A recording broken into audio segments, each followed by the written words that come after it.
কবি সুবোধ সরকারের খোলা চিঠি দুর্গাকে। 40টা বৈশাখ আমি খরচ করেছি তোমাকে বানাবো বলে, 40টা বর্ষা আমি খরচ করেছি তোমার হাসির পেছনে থাকা হাসিটাকে ধরবো বলে, 40টা ফাগুন আমি খরচ করেছি তোমার গ্রীবার অহংকারকে চুম্বন করব বলে। আমি কুমোর পাড়ার কুমোর, পুজোর সময় তোমার পায়ের কাছে আমার নাম লেখা থাকে, শিল্পী প্রশান্ত পাল। আমি প্রশান্ত নই, আমি অশান্ত নই, আমি সর্বশান্ত হয়েছি তোমাকে নির্মাণ করে।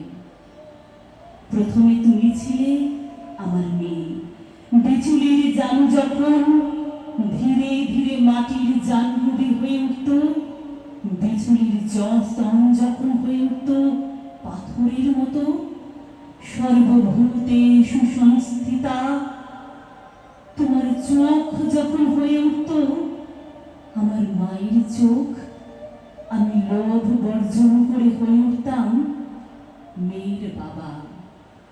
তোমার পিঠ বানাতে বানাতে, মাটি দিতে দিতে আমি হয়ে উঠেছি তোমার গোপন প্রেমিক। তোমার পিঠে মধ্যরাতে খুব গোপন চুম্বন করে বলেছি, তোমাকে আমি ছাড়ব না, তোমাকে আমি কসবায় যেতে দেব না, তোমাকে আমি আমেরিকায় যেতে দেব না।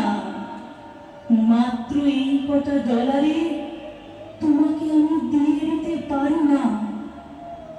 তোমার চুল যখন হয়ে উঠল নৈঋতের কালো মেঘ, তোমার চোখ যখন হয়ে উঠল অবগাহন, তোমার ঠোঁট যখন হয়ে উঠল ভাষা, কোনদিন আমি তোমাকে 10 হাত দিতে চাইনি, বাধ্য হয়েছি দিতে। কেননা তুমি আমার জ্বরের সময় জল পড়তে দিয়েছ সেই দুটো হাত দিয়ে। তুমি তো আমার মা, আমার মাতৃরূপেণ সংস্থিতা। তোমাকেই খোলা চিঠি লিখে গেলাম মাটি মাখতে মাখতে, নিজেকে গুলে নিজেকে মেশাতে মেশাতে তোমাকেই বানাই। আমার এই আঙুলগুলো না থাকলে তুমিও থাকতে না। আমার 40টা ফাল্গুন, আমার 40টা বৈশাখ খরচ করেছি একবার চোখ ভরে তোমায় দেখব বলে। ওরা যখন তোমাকে এসে লরিতে তোলে তখন আমার বুক ফেটে যায়। কোন বাবা চায় তার মেয়েকে লরিতে তুলে দিতে? কোন প্রেমিক চায় তার পার্বতীকে লরিতে তুলে দিতে? কোন ছেলে চায় তার মাকে লরিতে তুলে দিতে?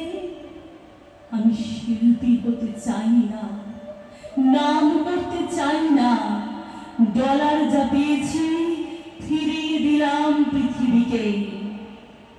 আমি তোমার নৈঋতির কালো মেঘ হয়ে থেকে গেলাম।